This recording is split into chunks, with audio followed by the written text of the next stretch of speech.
আমাদের দেশের বেশিরভাগ মানুষ আর্জেন্টিনা ও ব্রাজিলকে চেনে শুধুমাত্র ফুটবল খেলার কারণে। তাই বিশ্বকাপ আসলে আমাদের দেশে 4 গ্রুপের লোক পাওয়া যায়। প্রথম গ্রুপ হচ্ছে আর্জেন্টিনা, দ্বিতীয় গ্রুপ হচ্ছে ব্রাজিল, আর তৃতীয় গ্রুপ হচ্ছে খেলাধুলা কিছুই বোঝে না, আর চতুর্থ গ্রুপ হচ্ছে হেটার্স। হেটার্স হওয়ার কারণ আছে, কারণ আমাদের ইসলামে এইসব খেলাধুলা নিয়ে কিছু বিধিনিষেধ আছে। যেমন বিশ্বকাপ আসলে আপনি এমন কিছু কথা শুনতে পারবেন বা আপনি শুনেছেন।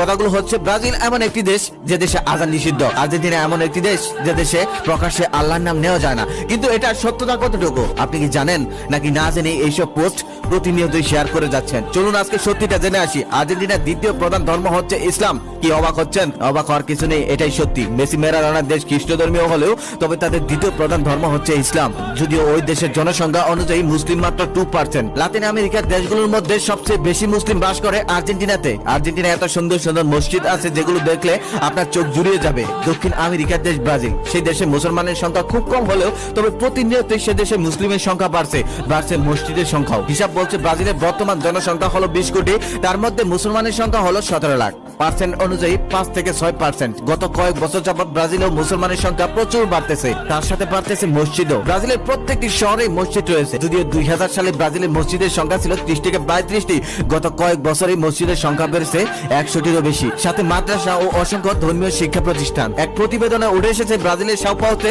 গড়ে প্রতি মাসে 6 জন লোক ইসলাম ধর্ম গ্রহণ করেন। ফলে ভবিষ্যতে ব্রাজিলে মুসলিমের সংখ্যা আরো বেড়ে যাবে। ব্রাজিলের সর্বপ্রথম 1500 খ্রিস্টাব্দে মুসলমানের আগমন ঘটে। তাই সবার কাছে অনুরোধ, কোন দেশ সম্পর্কে না জেনে ফালতু গুজব ছড়াবেন না। যদি ধর্মীয় চোখে দেখে হালাল হারামের কথা বলেন, তাহলে ছতন না দেখে তারপর টাকার বিনিময়ে যেসব খেলা হয় সে প্রত্যেকটা খেলাই নাজায়েজ। এমনকি নাটক সিনেমা দেখাও তো নাজায়েজ। কই, আমরা তো এগুলো প্রতিনিয়তই দেখছি।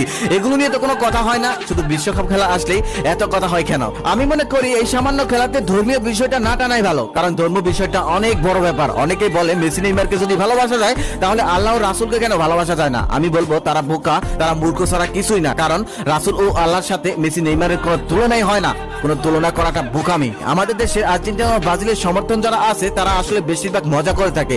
ফেসবুক, ইউটিউবে আপনারা যারা দেখেন, এগুলো আসলে সম্পূর্ণ মজা, ফান করে ভিডিওগুলো বানানো হয়। এগুলো সিরিয়াস নেওয়ার কোনো মানেই হয় না। আরো একটা কথা, হ্যাঁ, খেলা নিয়ে অবশ্যই কোনো বাড়াবাড়ি করা যাবে না। ভালো লাগার জিনিসটা ভালো লাগার জায়গাতেই রাখেন। আর যারা ইসলামিক মাইন্ড দিয়ে বিবেচনা করেন তাদের উদ্দেশ্যে আমার একটা কথা, মেসি নেইমারকে খারাপ বলে লাভ নেই। এগুলো না বলে হ্যাঁ আপনি এটা বলতে পারেন যে দেখো, আমাদের ধর্মে টাকা দিয়ে বা ছতন না দেখে যে খেলাগুলো খেলা হয় এগুলো থেকে